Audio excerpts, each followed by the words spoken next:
Welcome to the London Youth Express. I am Renata Leufen, and today we want to talk about underprivileged. What we mean are underprivileged young people.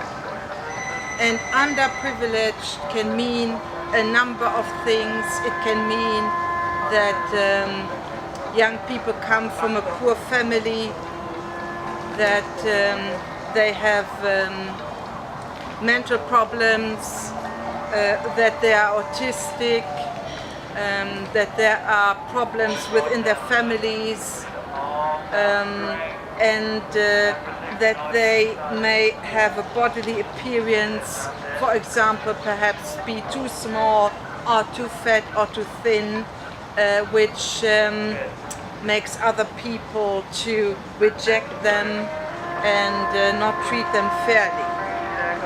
So underprivileged can mean a lot of things, and it means that the young people are not favored. Now, I have been underprivileged. My parents had money, but they did not really spend this money on me. And for example, my stepfather, he never bought anything for me, not even a birthday present, and he also never gave me any money. Underprivileged. I know what I'm talking about, because this is basically the story of my life. I arrived in London homeless with my son in 1992 with 30 Deutsche Pfennigs in my pocket.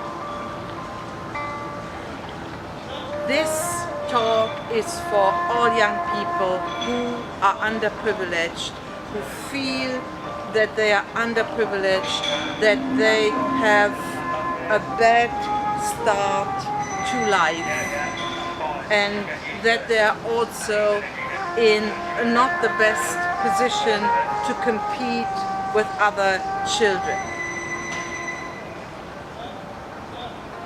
It is very difficult to live as an underprivileged young person. For example, in school, you may be very talented and gifted, but your gifts and talents may never shine. And as a young adult person, let's say you're 17, 18, 19, 21, you just started out to work, it's not easy as well, especially if you have higher goals for your life. And this is where the problems for underprivileged young people really start. If they have higher ambitions than the status quo, if they don't want to remain where they are, but they want to progress up higher. For example, let's say you are a young person, you work in a job, and maybe you have a salary that is an annual salary that is below 20,000 or maybe even below 80,000, either dollars, pounds, euros, or whatever. And you want to study, and you don't have any savings, and obviously you have to pay for your expenses like rent and everything. And it seems impossible for you to save and to ever get the money together to study, and you don't want to borrow because you are unsure of how you will ever manage to repay what you borrow.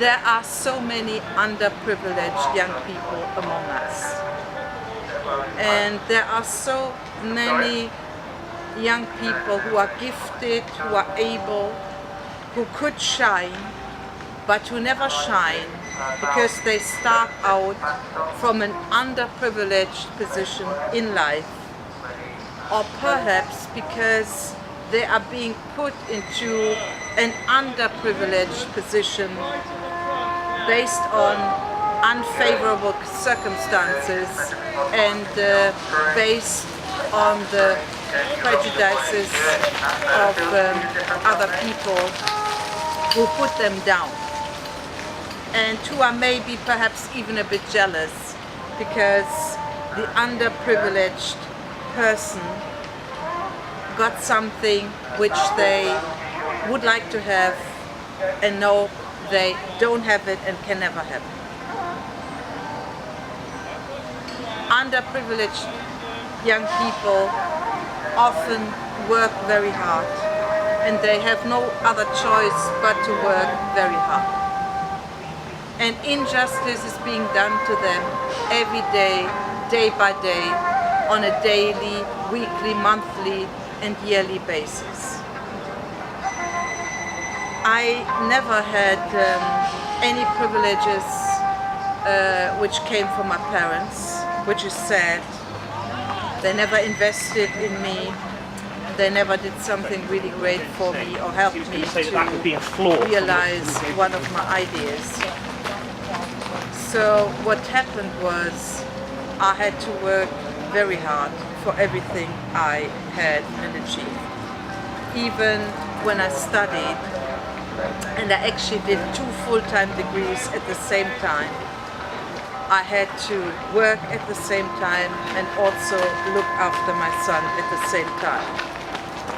So I had really to invest almost all my energy to cope with the situation. But I completed both degrees and I got a 2.1 in both, which I think is a good achievement. The sad thing which we have is that our society knows that there are so many underprivileged young men and young women, and that our society is not doing enough, and very often nothing at all, to help these underprivileged young people. And it is a tragedy that quite a number of talented, gifted and able young people are stuck in jobs which they hate, and because they have to pay the rent and all the bills, they feel they are stuck forever, and they see no way out. They would like to study, they would like to do other things, but it's just not happening, because mainly they are being denied the support which other privileged young people receive. We see that there are many young people who are caught up in the spider net of injustice. I remember after I completed my 2 full-time undergrad degrees, I wanted to study for a master's, and that was to do with computing, with business design, and I enrolled myself at a university and started the course, and it went well, and then I had to stop the course because I didn't have the money to pay for the continuation of the course. I had to just leave the course and the university, abandon the master's degree, and obviously I was very sad and actually also very depressed. Now I think that this is just an example, and that there are many young people in the same situation, and even in situations that are worse. It is time that we acknowledge the injustice in our society, the injustice of young men and women who are so unfortunate to be underprivileged and to have to go through this really bad and negative experience. Some, and I estimate that that is the minority, manage to really get out of this situation and to move up higher. But I estimate that the majority just stay underprivileged for their whole lives. They're talented and gifted. They could do great things for society, for humanity, for other people. But they can never do it.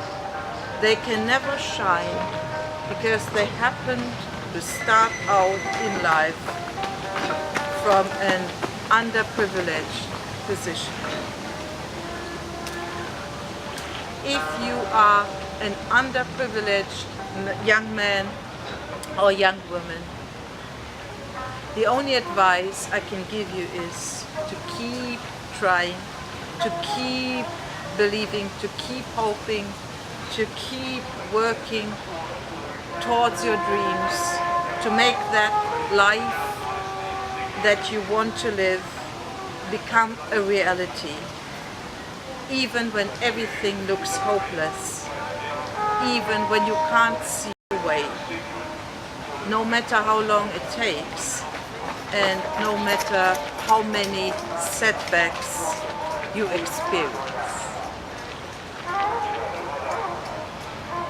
We live in a society where many young men and women are underprivileged.